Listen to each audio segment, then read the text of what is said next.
जय हिंद दोस्तों। तो आज हम करने वाले हैं इस टॉपिक को जो कि हर एक साल ही आता है। 2023 में पूछा गया, 2022 में, 2020 में, 2019 में, जो कि फिजिक्स का टॉपिक है।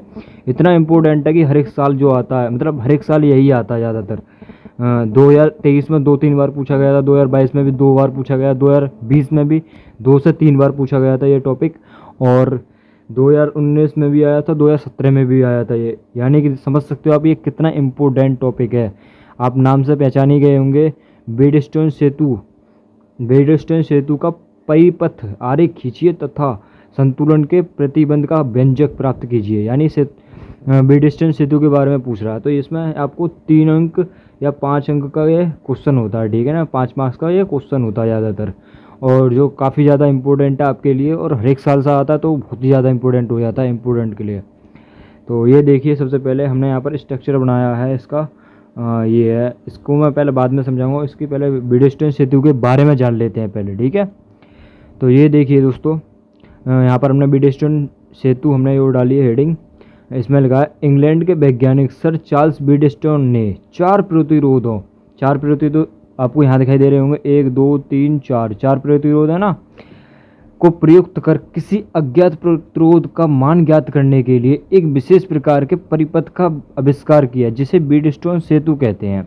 आप सभी देख रहे होंगे, चार यहाँ पर प्रतिरोध हैं। इनको लगाकर 1 2 3 4, इन चारों को प्रयुक्त कर एक अज्ञात प्रतिरोध का मान ज्ञात करने के लिए एक ऐसे स्ट्रक्चर, यानी कि बोला जाए तो परिपथ का निर्माण कर दिया, है ना।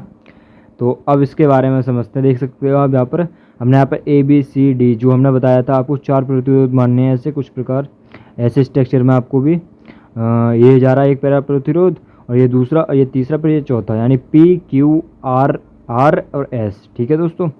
इसमें जो यहाँ पर पहले धारा बह रही है, यहाँ पर ये धारा बह रही है, और यहाँ पर जब ये यहाँ पर कुंजी 1 है, उसके बाद जैसी आगे की साइड जाती है तो यहाँ पर ए पर यहाँ से आपकी एक तो धारा इधर की साइड जाती है और एक इधर की साइड जाती है, यानी कि A1 इधर, A2 I1 इधर और I2 इधर। तो यहाँ पर I1 जाती है उधर की साइड से, इधर से आती है, C तक यहाँ पर जाती है, ठीक है। तो यहाँ पर I2 जो है, I2 यहाँ पर जाती है R से होके, और ये C से, और ये S तक जाती है, ठीक है, यहाँ पर C तक, यहाँ पर ये दोनों यहाँ पर मिलती हैं।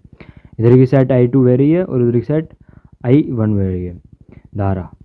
उसके बाद हमने बीच में एक धारा मापी मान लिया है, जो कि G से हमने प्रदर्शित किया है इसको, और कुंजी 2 यहाँ पर हमने मान लिया है। तो ऐसे आप कुछ इस प्रकार स्ट्रक्चर बना सकते हैं, और यही हमने थ्योरी पार्ट इसका लिख दिया है। अब की बार ऐसे ब्लर हो रहा हो, हाँ यहाँ देखिए, इसमें 4 प्रतिरोधों को श्रेणी क्रम में जोड़कर, 4 प्रतिरोध हमने श्रेणी क्रम में जोड़ रखे हैं, एक नौकर के ये श्रेणी क्रम में जोड़ रखे हैं, ठीक है। एक चतुर्भुज बनाते हैं, बना दिया चतुर्भुज ऐसे ही होता है ना। तो इस चतुर्भुज में एक विकर्ण में एक सेल तथा दूसरी विकर्ण में धारामापी लगा हुआ होता है, ठीक है। यहाँ पर देख सकते हो आप, धारामापी यहाँ पर लगा हुआ, विकर्ण ये रहा पहला और ये दूसरा है, ठीक है, विकर्ण ये रहा। यदि चारों प्रतिरोधों को इस प्रकार संयोजित किया जाता है कि धारामापी में कोई विक्षेप ना आए, तब सेतु संतुलन की अवस्था या शून्य विक्षेप की स्थिति में कहा जाता है। चारों को इस प्रकार लगाया जाए कि यहाँ पर जो है धारामापी में कोई विक्षेप ना आए और ये शून्य अवस्था में हो। इन चारों को कुछ इस प्रकार लगाया जाता है कि ये इसमें कोई जो धारामापी है ना, इसमें कोई विक्षेप ना आए और ये शून्य अवस्था में रहे, धारामापी शून्य अवस्था में रहे। इनको चारों को ऐसे सेट करना है, ठीक है। तो ऐसे इसमें ये लिख रहा है, शून्य अवस्था में कहा जाता है। उसके बाद शून्य विक्षेप स्थिति में चतुर्भुज की किन्हीं 2 संलग्न भुजाओं के प्रतिरोधों का अनुपात शेष 2 संलग्न भुजाओं में लगे प्रतिरोध के अनुपात के बराबर होता है। यानी कि संलग्न भुजाओं, चतुर्भुज ये आपका, और ये संलग्न भुजाओं के प्रतिरोध का अनुपात 2। जैसे कि देखिए यहाँ पर संलग्न भुजा हैं 1 और 2, इन दोनों का जो है अनुपात इनके दोनों के बराबर होना चाहिए, वरना इन दोनों का अनुपात इन दोनों के बराबर होना चाहिए। ऐसा नहीं है तो ऐसा भी कर सकते हो आप, इन दोनों P और R का जो है Q और S के बराबर होना चाहिए, और Q और S का इस दोनों के बराबर होना चाहिए। तो इन दोनों में एक दूसरे के बराबर होनी चाहिए, 2-2, ठीक है। तो अब इसी को हम सॉल्व करते हैं आगे। जो थोड़ा सा और रह गया, ये संतुलन की अवस्था का निगमन, ठीक है। तो सबसे पहले हम इस वाले को ले लेते हैं। यहाँ पर देखिए, इधर की साइड से ये आ रही है, ये जो है पहला बंद पास है एक हमारा, जानते होंगे पास तो आप है का, ये पास बना हमारा ए बी और सी और ए, ठीक है। तो यहाँ पर हम लिखते हैं बंद बंद पास ए बी, यहाँ पर देखिए ए, यहाँ देखिए ए बी सी और ए बी सी ए, बंद पास ए बी सी ए के लिए, ठीक है। तो आप यहाँ पर देख रहे होंगे हमें सिर्फ इन दोनों की गुणा करनी होती है। अगर आपने पहले पढ़ा हो और नहीं पढ़ा तो मैं आपको बता दूं कि जो धारा की गुणा आपको प्रतिरोध में करनी होती है। तो यहाँ पर देखिए आप I1 जो है, I1 तो आपकी धारा हो गई और यहाँ पर जो P है ये प्रतिरोध हो गया। तो यहाँ पर हम लिखेंगे यहाँ पर लिखेंगे P, यहाँ देखिए PI1, ठीक है। तो ये हमारा हो गया प्रतिरोध ये रहा और ये धारा हमारी ये रही, तो इनको एक साथ लिख दिया हमने। उसके बाद हम आगे की साइड जाते हैं, हमने इन दोनों को लिया है ना, तो यहाँ पर देखते हैं आगे की साइड, देखिए यहाँ पर R और ये हमारा प्रतिरोध हो गया R, और यहाँ पर E2 ये हमारा हो गया E2 हमारा हो गया धारा हो गई, ठीक है। और ये विपरीत दिशा में आ रही है, यानी कि हम इधर से जा रहे हैं और वो उधर से आ रही है, समझ रहे हो ना। हम इधर से जा रहे हैं और वो उधर से आ रही है, तो इसका मतलब अपोजिट दिशा में है, तो इसीलिए माइनस करेंगे इसको, ठीक है। तो यहाँ पर देखिए RE2 यहाँ पर लिख लिया हमने, ठीक है, RE2 और इजकल टू लिख दिया 0। अगर हम इसको जो आ रहा है -RI2 है, इसको हम उधर की साइड भेज दें तो ये प्लस का हो जाएगा, तो इसीलिए हम लिख लेते हैं PI1 इजकल टू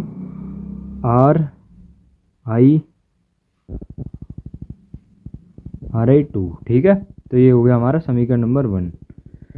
और इसके बाद एक और लिखते हैं समीकरण नंबर 2 के लिए हमें अब बंद पास लेना होगा दूसरा,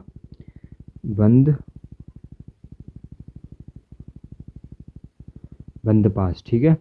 तो देखिए यहाँ पर बंद पास अब दूसरा लेते हैं, तो यहाँ पर लेंगे इसको, ये दोनों सी कैसे हो गए, ए बी सी डी होगा ये दोस्तों, यहाँ पर डी होगा, डी है ये, ठीक है। तो अब हम इसको लेते हैं, जैसे कि देखिए इसको लेते हैं VDCV, इसको लेते हैं VDCV। तो यहाँ पर लिखते हैं बंद पास VDCV के लिए, ठीक है। तो इसमें आप देख रहे होंगे सबसे पहले हम B से जाते हैं यहाँ से, तो इधर की साइड धारा बह रही है, यहाँ पर I1 लिखना भूल गए थे हम, मतलब यहाँ से ये जा रही है ना I2, इसको देखिए, ठीक है। तो अब यहाँ पे देखिए B से यहाँ से हम गए, कोई प्रतिरोध नहीं मिला, कोई धारा नहीं मिली हमें, कोई दिक्कत नहीं है। इधर की साइड देखिए हमें पहला प्रतिरोध मिला, यानी कि S प्रतिरोध मिला, और उसके साथ धारा मिली E2। तो यहाँ पर हम लिख लेते हैं इसको S, देखिए इधर SE2, ठीक है। उसके बाद हम आगे की साइड गए, इधर की साइड जाते जाते जाते हमें ये विपरीत, पहले हमें प्रतिरोध दिखाई दिया, यहाँ पर देखिए इधर की साइड जब हम गए तो यहाँ हमें प्रतिरोध दिखाई दिया, उसके साथ हमें धारा दिखाई दी। तो यहाँ पर हम लिखेंगे, और ये जो धारा है अपोजिट दिशा में, तो इसीलिए माइनस लगाएंगे, जो मैंने बताया था ना, हम इधर की साइड जा रहे हैं और धारा इधर की साइड से आ रही है, तो हम माइनस लगाएंगे अपोजिट के लिए, ठीक है। तो यहाँ लिखते हैं हम QE1 इजिकल टू 0, ठीक है। अब जो हमारा ये QE1 है, इसको हम उधर की साइड पहुंचाएंगे तो ये प्लस का हो जाएगा ना, माइनस का है तो उधर की साइड उधर हो जाएगा प्लस का, तो E2 इजिकल टू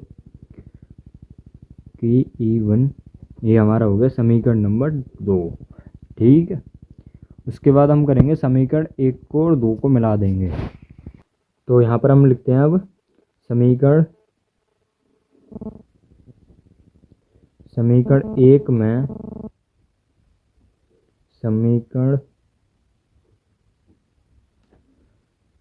2 से भाग देने पर, ठीक है। तो हम यहाँ में समीकरण 1 में 2 से भाग देंगे। तो समीकरण 1 हमारी क्या थी, PI1 is equal to RE2, PI1 is equal to हमारी थी RI2, ठीक है। उसके बाद हमारी समीकरण नंबर 2 क्या थी, इसमें जो भाग देना हमें S2 बन, इसको हम लिखेंगे सबसे पहले हम QI1 और इजगल टू SE2। तो यहाँ पर हम लिखते हैं QI1 इजगल टू, मतलब इजगल टू तो लग ही रहा है हमारे यहाँ पर, लेकिन फिर भी चलो एक ही लगा लेते हैं फिर, इधर की साइड SE2। हमने ऐसा क्यों लिखा कि आगे पीछे हो गया है ना, तो ऐसे हम लिख सकते हैं, कोई दिक्कत वाली बात नहीं है। हमें काटना है तो इसमें आसानी सी हो जाएगी। E1 से E1 गया, E2 से E2 गया, ठीक है। तो यहाँ पर हमारा जो निकल कर आएगा, E1 से E1 गया और E2 से E2 गया, तो यहाँ पर हमारा निकल कर आएगा बस P यहाँ बचा और नीचे बचा Q, इधर की साइड बचा हमारा R और इधर की साइड बचा हमारा S, ठीक है। तो ये हमारा हो जाता है बीडस्टन सेतु का मतलब समीकरण, ठीक है। तो इसका मतलब हमने वहाँ पर बात की थी ना कि ये दो हैं, इसमें दो परिपथ हमें मतलब दो परिपथ हमें दो के बराबर करने हैं, दो संलग्न भुजा हमें दूसरी जो संलग्न भुजा है उसके बराबर करने हैं, यानी कि हमने इन दोनों को इधर की साइड देखिए पी क्यू को हमें आर एस के बराबर कर दिया यहाँ पर हमने। बस यही था बीडस्टन सेतु में, इसका मतलब हैज प्रूव्ड हो जाता है यहाँ पर आपका। बस इतना ही है। तो आशा करते हैं आप सभी को अच्छी तरीके से समझ में आया होगा ये। मिलते हैं नेक्स्ट टॉपिक में।